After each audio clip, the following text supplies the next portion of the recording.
Hello and welcome to my channel. তো আজকে আমরা প্রাইমারি টেটকে কেন্দ্র করে যে ইভিএসের প্লেলিস্ট শুরু করেছি সেখানকার মধ্যে আজকে 5 নম্বর ভিডিও।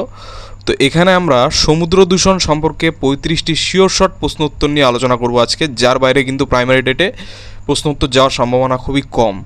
একমাত্র বেছে বেছে একদম 35টি ইনফরমেটিভ কোশ্চেন অ্যান্সার নেওয়া হয়েছে, ঠিক আছে, যেগুলি সত্যি দরকার।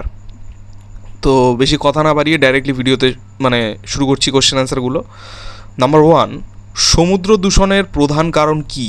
তো সমুদ্র দূষণের প্রধান কারণ হচ্ছে বজ্র পদার্থ ও জাহাজ থেকে নির্গত তেল। নেক্সট, আর্জেন্টিনার কোন জাহাজ থেকে তেল নির্গমন ঘটেছিল?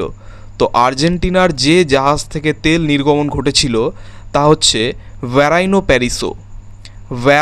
প্যারিসো এই জাহাজ থেকে তেল নির্গমন ঘটেছিল। নেক্সট, হাইড্রোকার্বন ব্যবহৃত হয় কোন যানে? তো হাইড্রোকার্বন ব্যবহৃত হয় মোটর বোট, ফিশিং বোট এবং ক্রুজ জাহাজে। নেক্সট, জনসংখ্যা বৃদ্ধির সঙ্গে কোন দূষণ বাড়ে? তো জনসংখ্যা বৃদ্ধির সঙ্গে সঙ্গে প্লাস্টিক ও বজ্র জলের দূষণ বাড়ে।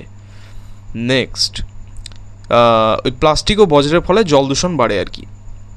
নেক্সট, মিনামাটা রোগ কিসে হয়? তো মিনামাটা রোগ হয় পারদ দ্বারা।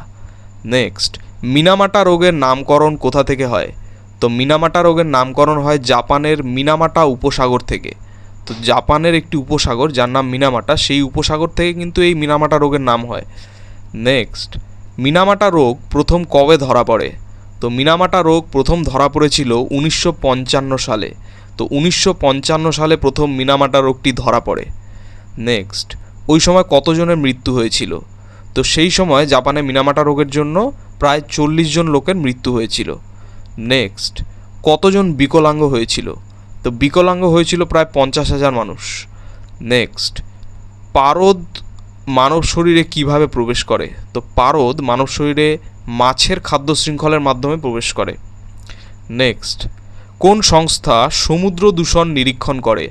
তো যে সংস্থা সমুদ্র দূষণ নিরীক্ষণ করে বা সমুদ্র দূষণ নিয়ন্ত্রণ করার চেষ্টা করে, তো সেটা হচ্ছে GESAMP। তো এবার GESAMP এর পূর্ণরূপ কী?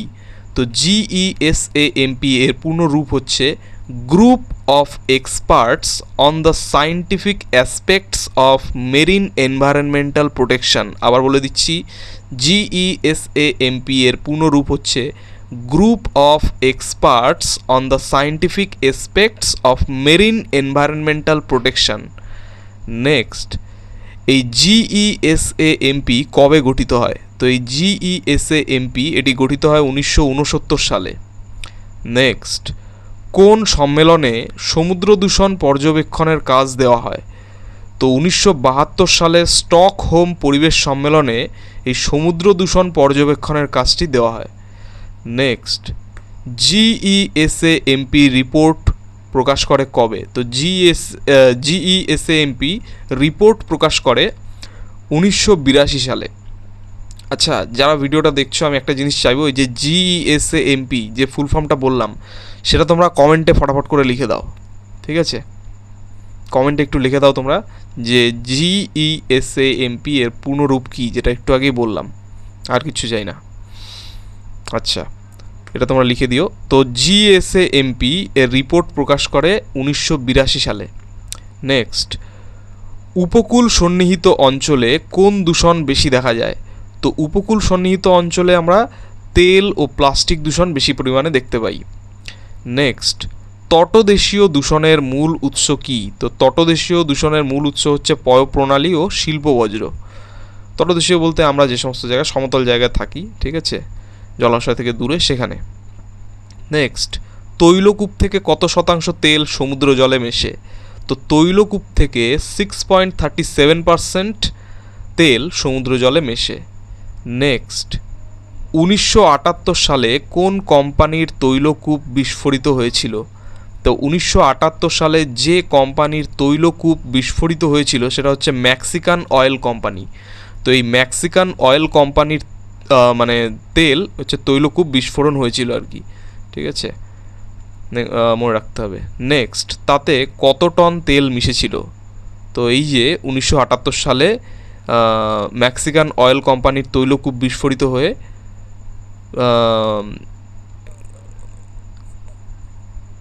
4,70,000 মেট্রিক টন তেল মিশেছিল আর কি সমুদ্রের জলে। নেক্সট, 1991 সালের উপসাগরীয় যুদ্ধে কত তেল ছড়িয়েছিল?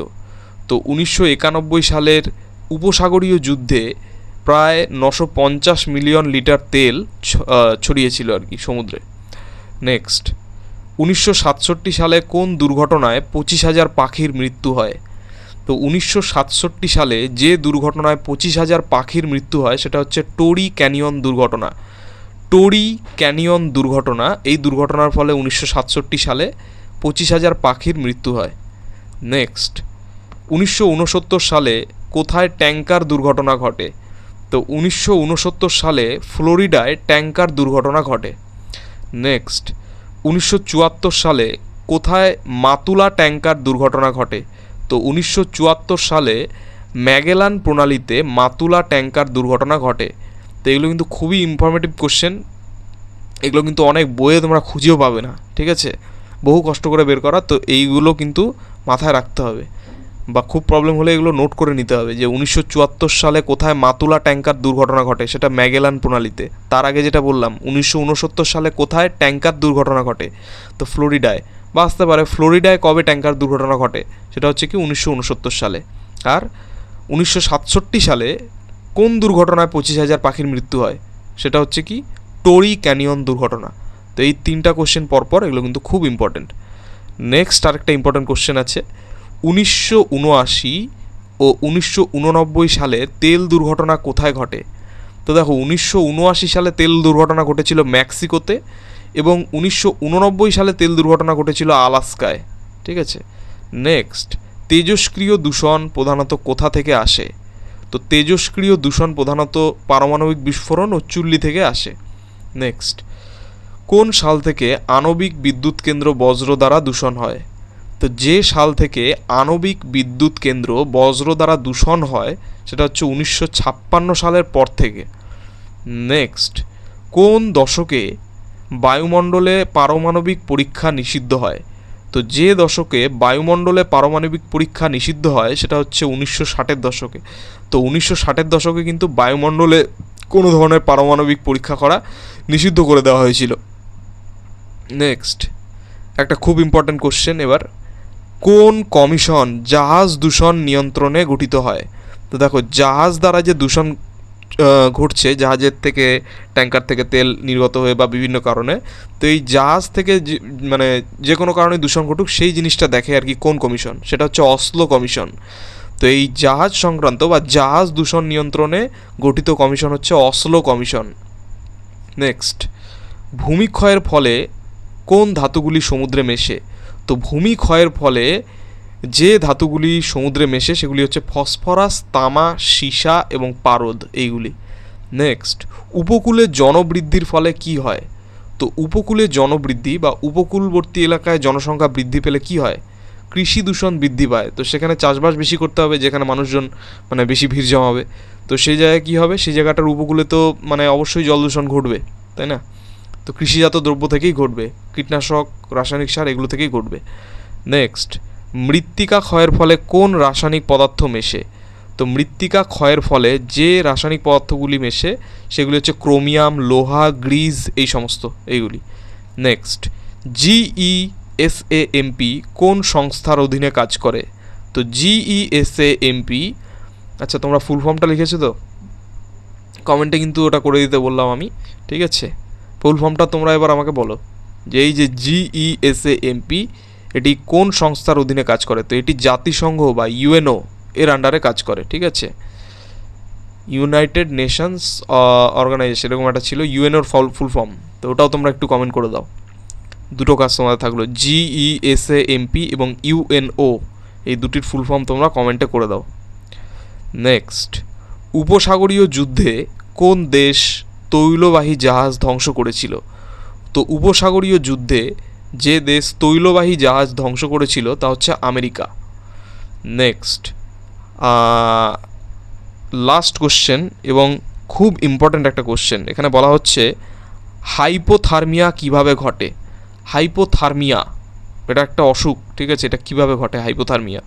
তো দূষিত সমুদ্র জলে তেল পাখির পালকে লেগে শরীরের তাপমাত্রা কমে যাওয়া।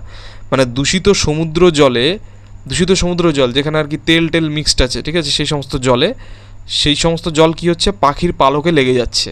এবার পাখির পালকে লেগে যাওয়ার ফলে কি হচ্ছে, শরীরের তাপমাত্রা কমে যাচ্ছে পাখির, ঠিক আছে? এর ফলে যে রোগটা হচ্ছে সেটা হচ্ছে হাইপোথার্মিয়া। তো এই ছিল 35টি খুব শিওর শর্ট একদম গুরুত্বপূর্ণ প্রশ্ন উত্তর সমুদ্র দূষণ সংক্রান্ত মেইনলি, ঠিক আছে? তো চ্যানেলটি যদি ভালো লাগে তাহলে অবশ্যই সাবস্ক্রাইব করো এবং পরবর্তী আপডেটগুলি পাওয়ার জন্য অবশ্যই নোটিফিকেশন বেলটি অন করে দিতে ভুলো না। ধন্যবাদ।